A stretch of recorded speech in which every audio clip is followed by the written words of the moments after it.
friends, this might be for you and for your parents, but I thought I would spend a few minutes going through what you got in your packet for school to work on. Okay, I know there was a section of things that said that you should do it every day. So, this is one of the things that you got, and we've been working on this at school. If you remember, what you're supposed to do on this is you read the words and then you turn to the next page. So, chances are you might have done this one Monday or Tuesday where you fill in the blank with the words. And then you worked on this one where you had to draw the pictures here to illustrate the words, and you were supposed to try to read this sentence and draw a picture of what it said, right? Some of you may already be here. If you don't have dice, skip it. I know some of you don't, and that's okay. So you can just skip this, or if you want, you can just practice writing the words. But you can skip it if you don't have dice, okay? And the next page, the following day, remember we're reading the words on the front every time before you do another page. Okay, this page you will need your scissors and glue. Remember how we did this one at school? You have to lift the page so you don't cut what's behind it. Cut this and glue it where it goes. We have den, hen, men, ten, and pen. Okay, all right. The last one is where you have to try to read it. So you may want to work on this with a grown-up, okay?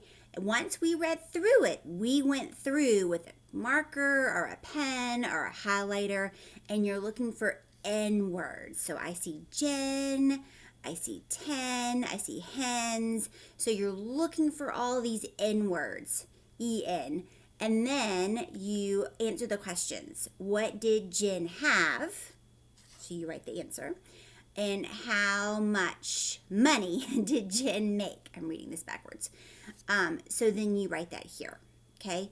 So work on this. There will be another one coming next week that is not E-N-N, okay? So now you kind of know how this goes, right? The other thing you got to work on a little bit every day is this reading log. So what you're supposed to do is write the date, write the name of the book that you read, if you read it by yourself or if a grown-up read it to you, and how long it took you to do. Now, you have 2 pages.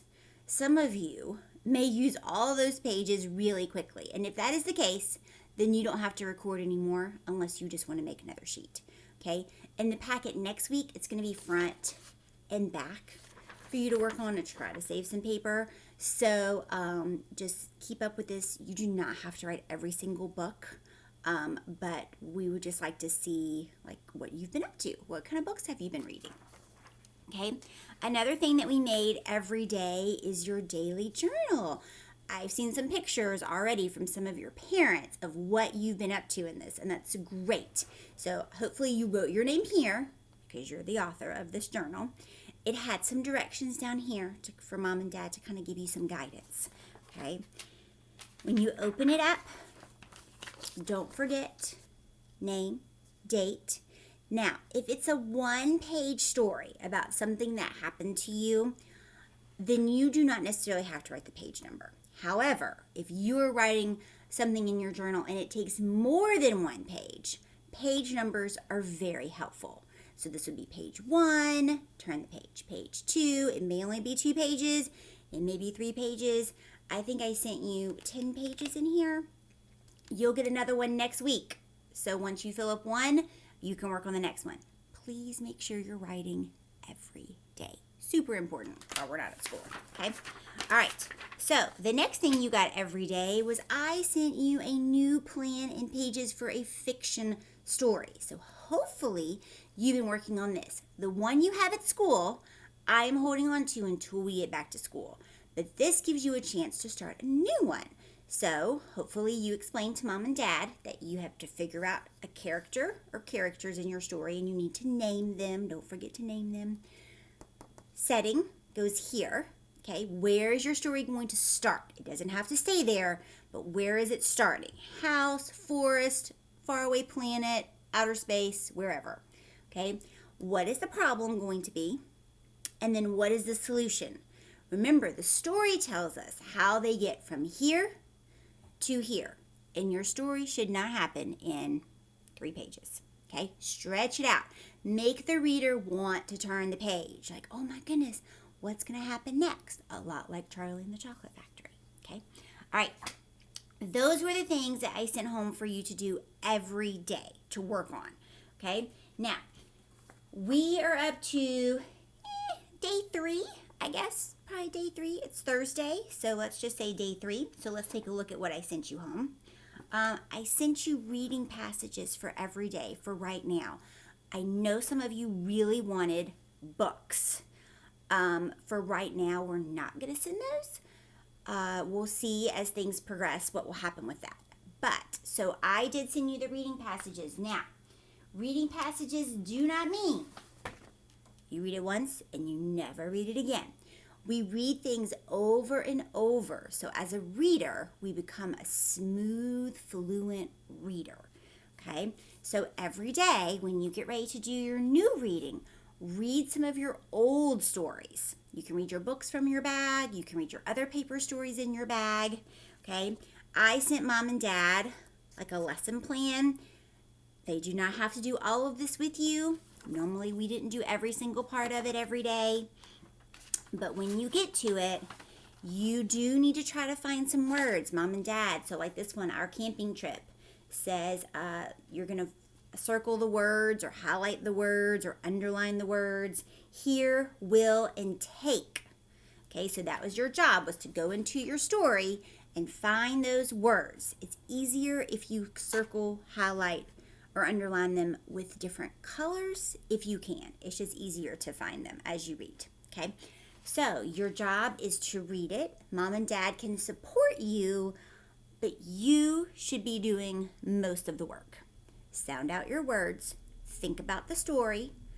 Does it make sense before you keep going? Okay. When you're done, your job is to answer those 2 questions at the bottom. We have been doing that. Sometimes you've done them at home. Sometimes you do them at school. Mom and Dad also have a few other questions that they might ask you on the front, because we don't just read to read the words, we read to remember. So if you just read the story and you don't remember any of it, you just said a bunch of words. You didn't actually read the story. Okay, so work on this. I know these are not the most exciting things in the world, but it will make you a better reader for now. Okay, so hopefully they will tell us we can send books soon. Okay, so you're going to have one of those every day. All right, then you're going to have a few things that we probably would have done at centers, right? Some of the things that I could send home. I can't really send home certain games and stuff, but so today you had this little guy, this little leprechaun with a lucky horseshoe, and your job is to, it says read the words on the hat, find the words from the same word family. So you need to pick one color, one crayon, and if you see ID, like lid, you would color lid maybe blue, and then you would look, ID, oh look, here's hid, blue. Read, read, read, read, read, read, read, read, read, read, read, read, read. Oh, kid, blue. Okay, zip pick. I think that's all for my blue, so I'm gonna put my blue away. Then I might pick up red, and then I'll say, oh, like tin, like a piece of metal. So I would color 10. Oh, here's pen. Color that one red. Keep going, keep going. Do you see any more?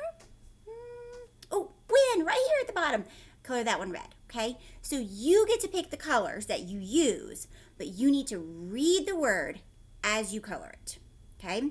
On the back, if you want a challenge, have Mom and Dad call out some of these words and see if you can write them on the back without peeking, okay? We're really working hard on the vowels. These are all I's. We've been working on E's. I's are next, so this is good practice for the future, okay? You are working on this with our helper in our class. Trying not to say any names. So this is digraph dab. You do not have to dab. You can just color or circle. But your job is to look at the picture. This is whale. It's not chail. It's not shell. It's not sail. It is whale, W-H. So you could circle color that and you write it in the blank. Okay? This is chair. So we have chair, share, there, where. Not sure it's any of those at the bottom, but it's always fun to make silly words with these.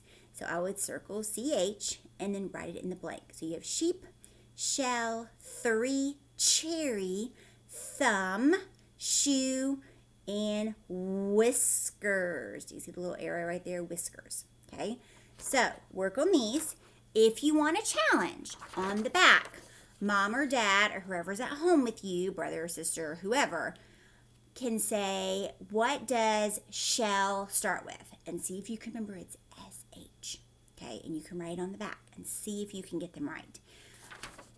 Your mom and dad do not have to use just these words. They can think of other words that start with these things, okay, to make it a little bit more of a challenge, to make you make that connection that we're not just doing the work, but we're doing it to think about how we could use this work in other words, okay?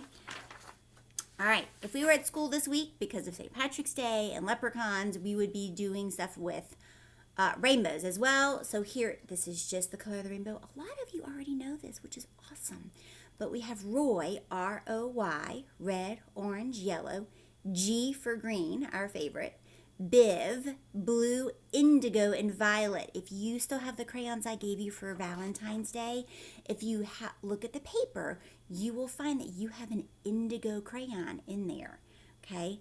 This is the key at the bottom, so you know R is red, but we always say red, green, or sorry, Roy, G, Biv, red, orange, yellow, green, blue, indigo, and violet, okay? So there's one of these for you to work on. There's a listening to directions. Now this one just gives you single step directions. Do this, then do that, then do this. Later in your packet, there's one that gives multi-step directions. So you have to be a really good listener. It'll say, I need you to do this and this, and see if you can follow both of them. So this is the easy one. It'll get a little harder in a few days, okay? So the paper that you're gonna be working on looks like this.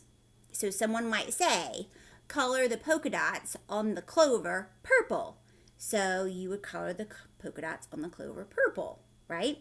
So you have to be a good listener, and hopefully whoever is reading these directions to you only has to say them once. Okay, that's the goal. They say the direction once, so you are paying attention, you are listening, and you can do what they say. They shouldn't have to say it multiple times. Okay. Then for math, there's a few things that we left for you. This sheet tells you to use circles, squares, or triangles. If you look by number 1, there's a 2, an 8, and a 5. The circle is for the smallest number, or the number that is the least. So I would draw a circle around the 2, right? This one is the number that would come in the middle of the numbers. That doesn't mean it's already there. Because if you think about 2, 8, and 5, what number would come after 2? 5. So I would draw a square around the 5, and what number is the largest? 8. So it gets a triangle. So they're going to try to trick you. They're not always going to put the numbers smallest, middle, largest. You're going to have to do some of the work up here. So you have a front side and a back side, okay? I recommend using something you can erase for this, just in case you make a mistake, okay? All right, and on this one, this is tally marks. Yes, we've been working on those, okay? So your job is to count the coins. I see 1, 2, 3, 4. I see 4 coins. So I'm going to draw 4 tally marks. 1, 2, 3, 4. You just draw 4 lines, and then I'm going to write the number 4. Down, over, and down some more. That's the way you make a 4. Then on this one, I would say 1, 2, 3, 4, 5, 6, 7. 7. Now this one's a little bit more. So I'm going to say 1, 2, 3, 4. Bring! That's our 5. 6, 7. And then we say over and down. Mr. 7 is in town. Okay? Count Now, if it's more than 4, you're going to have to make sure your tally marks are not giant or they will not fit in the box. Okay, tally, write the number, tally, write the number. On the back, you have some addition facts hanging out around in the picture. Your job, 1, is to write the answer for each one. So like 2 plus 3, I would write 5. 0 plus 5, 5. 3 plus 5, 8. So write the answers. Then at the bottom, there is a code to help you color the picture. If the answer is 5, so 2 plus 3 is 5, I'm going to color this shamrock or clover green because anything with a 5 answer is going to be green. If the answer is 6, we're going to color it yellow, like 1 plus 5. That would be 6. So I would color the coin yellow. 7 is purple. If the answer is 8, it's orange. 9 is brown. Sorry, excuse me for just a second. The dog is making noise. And 10 is black. Okay, so take your time. Please don't forget. I know we're not at school, but write your name on everything. Don't forget. Okay, so those are some of the things that I gave you, or those are the things I left for you to work on day 3. Okay, tomorrow I will walk you through day 4 if people say yes, please do this every day. I really don't mind. It's all here with me anyway in case people have individual questions about things. I will post some more read alouds. It seems like those are going fairly well. I have some more Lucky Day and Leprechaun books I'm going to share with you. We will also read another chapter in Charlie and the Chocolate Factory. Okay, so I hope you have a great day. Please be sweet. Please be kind. Please be patient with all of this. I miss you all, and I will talk to you soon. Okay, have a good one.